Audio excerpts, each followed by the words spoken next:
Day where Mike McCarthy will not return as the head coach of the Cowboys.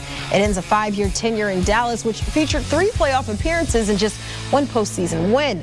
The Cowboys went on a disappointing 7-10 record this past season, McCarthy's worst record since his first year in Dallas.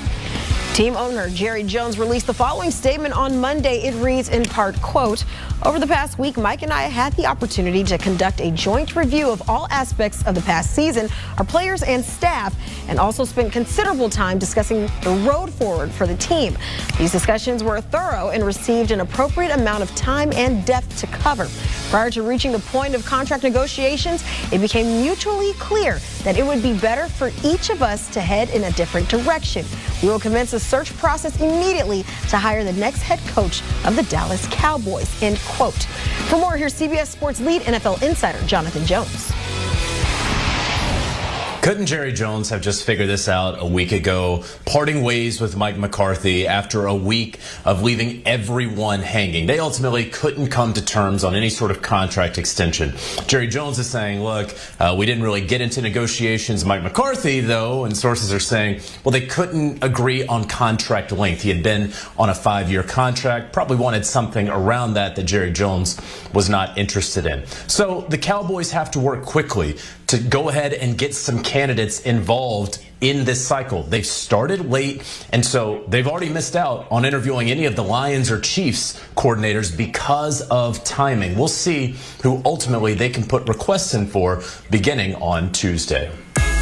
Well, Mike McCarthy's 5-year tenure in Dallas ends with a 49-35 regular season record. And despite 3 straight 12-win seasons from 2021 to 2023, just 1 win across 4 postseason appearances and no NFC Championship appearances wasn't quite enough, as Dallas will look elsewhere for its new head man. We are now joined by CBS Sports reporter Tyler Sullivan, as I think myself, along with so many others, are just trying to make sense of this past week's events for the Cowboys. First, they declined the Bears' request to interview McCarthy, which for many, myself included, would think that means perhaps an extension could be on the way. Then just a few days later, McCarthy out as the team's head coach. But I want to get your take. What have you made of the recent decisions coming out of Dallas? Well, I think JJ said it perfectly. What took so long? What was the difference between making your decision a week ago and then making it today, or leading up to today? We all find out that they are going to part ways here, because within that time period, you are limiting yourself in finding the best possible candidate to be the next head coach of the Dallas Cowboys. This is not something that came up overnight. This isn't something where Dallas is reacting to a late season collapse and you have to reevaluate the entire situation, the entire operation.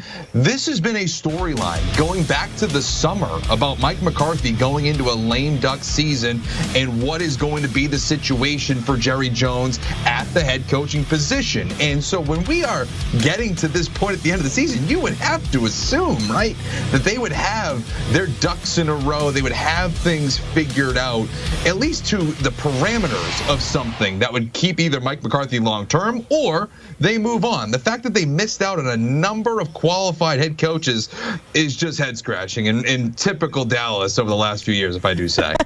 Well, let's be honest, there is honestly going to be no shortage of headlines when it comes to this latest news coming out of Dallas, but that also includes that there are now reports that former Cowboy and current Colorado Buffaloes head coach Deion Sanders has been in talks with Jerry Jones about the possibility of becoming Dallas's next head coach. But I want to know, what do you make of this potential marriage? Well, we often talk about culture, right? When we talk about these head coaching hires, of course, it's the offensive mind. Do you want a defensive mind? What jives with your quarterback and all of that? But sometimes you just need a culture shift, and that's what Deion brings. Of course, there's a relationship with the franchise, played with them in the late 90s, helped them win a Super Bowl, so there's a connection there. But more importantly for me, we saw what he was able to do at Colorado, not just from making them a respectable football program, but changing the culture, changing, it felt like, the landscape of college football in certain respects. And that's kind of what Dallas needs, right? They were successful under Mike McCarthy in overall general regular season records, right? Multiple 12-5 seasons. Of course, this season went the wrong way because of of Dak Prescott's injury, but they haven't been able to get past that postseason. Something needs to be shaken up, and I don't think there's anybody else like Prime Time to be able to shake things up in Big D. The only thing that makes me think when it comes to Deion and going back to Dallas is a little bit of that his relationship and how that might develop along with Jerry Jones, because we know Jones likes to have a lot of control in that organization. So interesting to see how that shakes out. But while waiting those few extra days, like you mentioned, Dallas now somewhat behind the 8 ball compared to some of the other teams on the search for a new head coach. But now I know we talked a little bit about Deion, but who else do you see as maybe some potential replacements for McCarthy? Well, they're going to have to work quick because, again, there are names still out there, of course. There's only been one head coaching vacancy filled, but you still have to kind of move around. You know, Ben Johnson's the name. Anytime we talk about these head coaching opportunities, Ben Johnson's the first name that comes up, rightfully so, for what he's been able to do in Detroit as the offensive coordinator.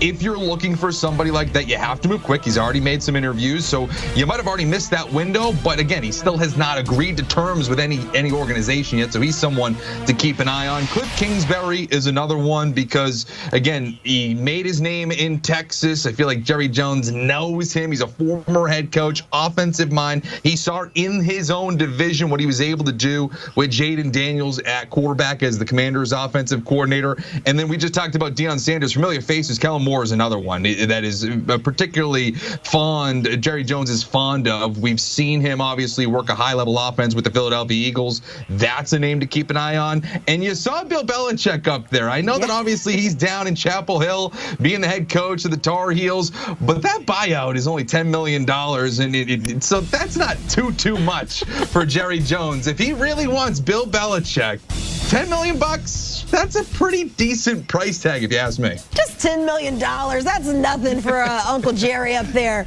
out in Dallas. Well, nonetheless, I mean, Mike McCarthy, maybe he didn't find that success that he wanted in Dallas, but nonetheless, that's a Super Bowl winning head coach. And several other teams, like you mentioned, looking to fill some vacancies of their own. There are reports that he's set to interview with the Bears, and the Saints are expected to have interest as well. But what do you see as what's next for McCarthy, the free agent?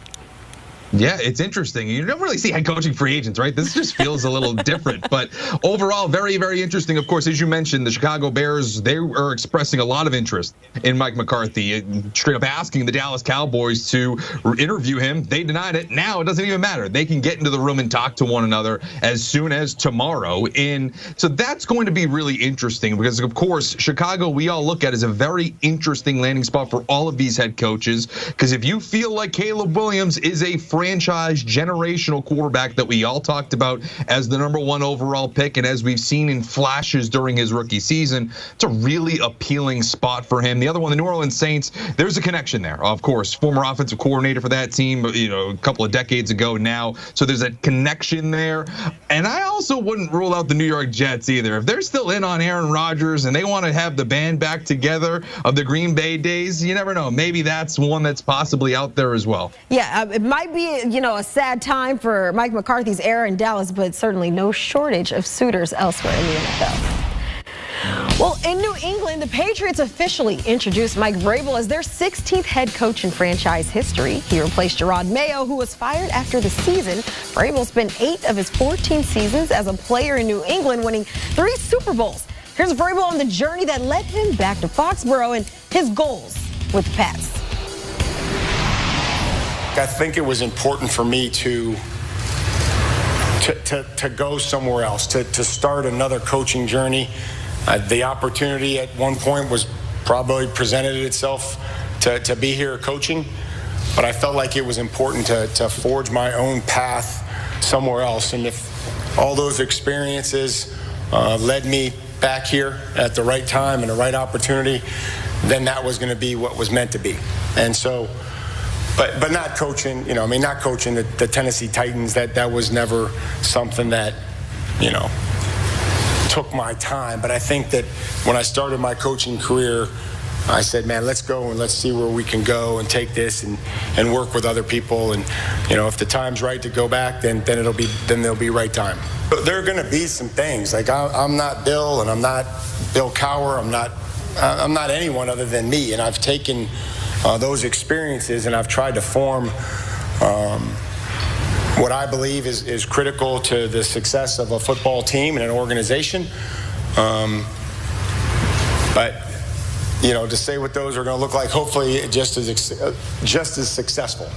And our goals will be to win the AFC East, to host home playoff games, and to compete for championships. That's what it's going to take. And what the timeline is, just like we say with injuries, we're not going to put a timeline on an injury, and we're certainly not going to put a timeline on what those will be. But that's going to be the expectations, and we're going to work like crazy, and we're going to compete like crazy. We're going to give the players a plan, and they're going to form an identity on the field and the way that we're going to play and play for each other that they're going to be proud of. And we're not going to, we just want to be good enough to take advantage of bad football. The banners that hang in our stadium, they're not going to help us win, but I think it's a great reminder of what it takes to win and the type of people that you have to have in the organization, the selflessness, the work and the sacrifice that you have to make. So to me, those are great reminders of what it takes. Just because those banners hang, that's not going to give us an advantage on the field, but it's going to give us a blueprint on how hard we need to work and the things that we need to do to be successful. Well, Vrabel in his 6 seasons in Tennessee, 4 seasons with records above 500 that include 3 playoff appearances, and in 2 of his 6 years, narrowly missing the postseason, coming down to the final week of the season.